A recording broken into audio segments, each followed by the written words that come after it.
Եթե դուք էլ ինձ նման վախենում եք բարձրությունից, օձերից կամ ասենք ռադիացիայից, դուք հիմա շատ ճիշտ տեղում եք։ Նրանք, ովքեր մեզ նոր են միացել, հիշեցնեմ, որ ես Լիանան եմ, Go Travel ընկերության հիմնադիր տնօրենը, իսկ այսօր վիրտուալ ճանապարհորդություն ենք ունենալու դեպի աշխարհի ամենավտանգավոր վայրեր։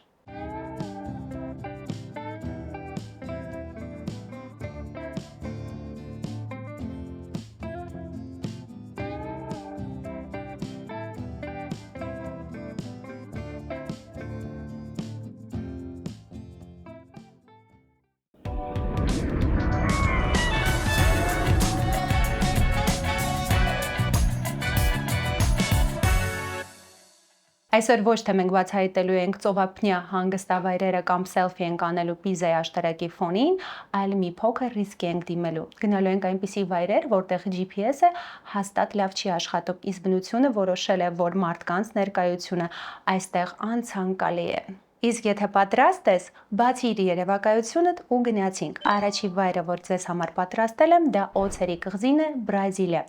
Այստեղ բնությունը մարդուն ասել է ոչ, իսկ օձերին իհարկե այո։ Բրազիլիայի ափից մոտ 33 կիլոմետր հեռու գտնվող այս փոքրիկ կղզում ապրում են հազարավոր շատ թունավոր ոսկե գծավոր օձեր։ Նրանց խայթոցից մարդիկ կարող են մահանալ 1 ժամվա ընթացքում։ Բրազիլիայի կառավարությունը անգամ արգելել է մուտքը առանց հատուկ թույլտվության։ Այս տեսակը հանդիպում է միայն այս կղզում եւ նրանց խայթոցը կարող է տուժածի հյուսվածքները ուղղակի հալեցնել։ Պատկերացնում եք։ Հաշվելով, որ ամեն քառակուսի մետրի վրա կա 5 օձ, եթե դու այն մարդկանցից ես, ով վախենում է նույնիսկ փոքրիկ սարդից, այս վայրը քեզ համար հաստատ կլինի մղձավանջային։ Իսկ եթե դու էքստրեմի սիրահար ես, վերցրու համեղություններ, որպեսզի քեզանից օձերը հաստատ չնեղանան։ Երկրորդ վտանգավոր վայրը դա մահվան ճանապարհն է, Բոլիվիա։ Այստեղ մի սխալ շրջադարձ եւ վերջ, դու այլևս գոյություն չունես։ Անցնելով անդունդների եզրով առանց ցանկապատերի այս ճանապարհը ունի տարեկան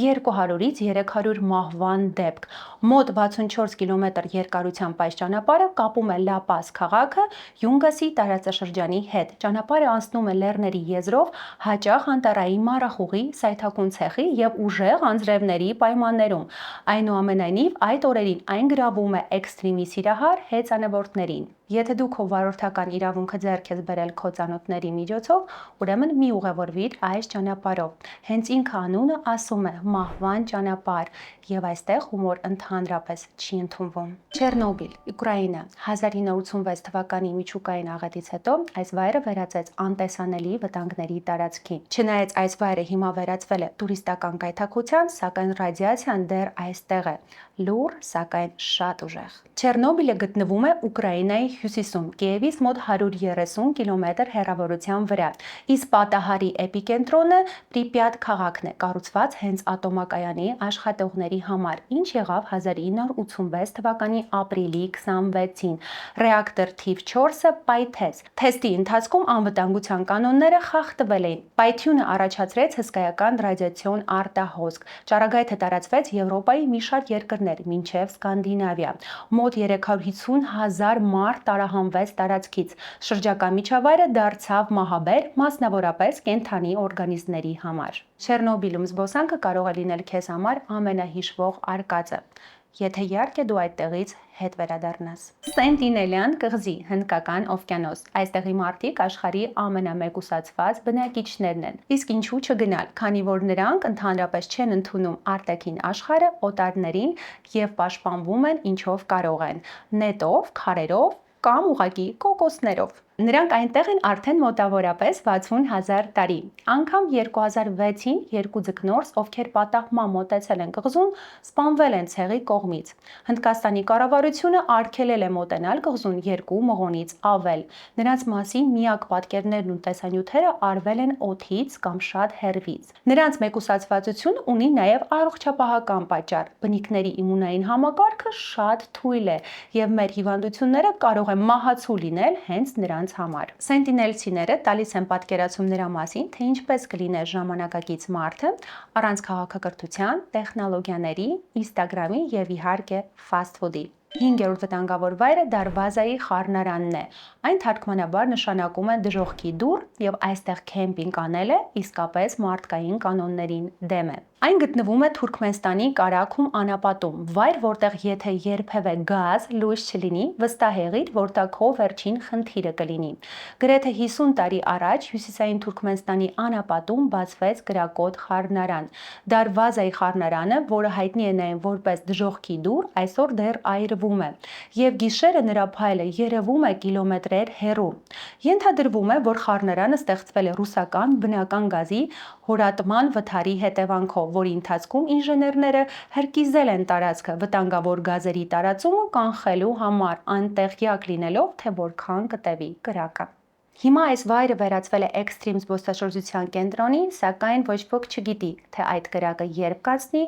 կամ հաստատ կանցնի։ Շարժվում ենք առաջ եւ հայտնվում ենք կմախքների ափում Նամիբիա։ Դարեր շարունակ այս վայրը դարձել է նավաբեկությունների վայր, անողոք հոսանքների եւ մառախուղների հետևանքով։ Անվանումը ստացել է հարյուրավոր նավաբեկություններից հետո։ Ծովը այստեղ դաժան է, ուժեղ հոսանքներ, մառախուղ, ալիքներ, էլ չեմ խոսում, որ GPS գրեթե չկա։ Տասնյակ նավեր խրվել են ավազի ու ժայռերի մեջ, ու դրանց կմախքները դեռ երևում են ավազների տակից։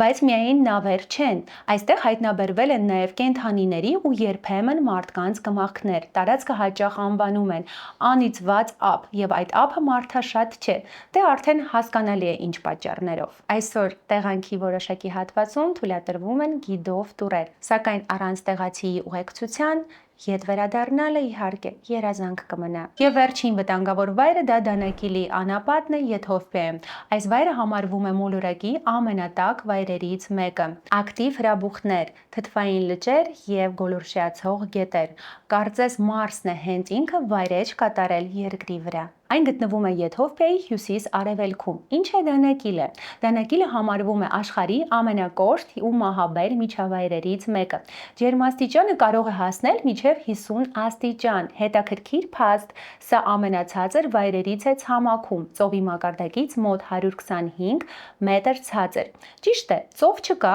բայց աղով, թթվով ու գոլորշիով լցված ճահիճներ կան։ Լողալ խորհուրդ չի տրվում։ Ինչու է վտանգավոր։ Կան թթվային լճեր, իրականում դրանք պայծառ, կանաչ դեղին գունավոր գեյզերներ են, որոնք այնքան գեղեցիկ են, որ ուզում ես մոտենաս, բայց եթե մոտենաս, մնում ես այդտեղ ընդմիշտ։ Դանակիլը նույնքան հրաբխային է, որքան Black Friday-ը։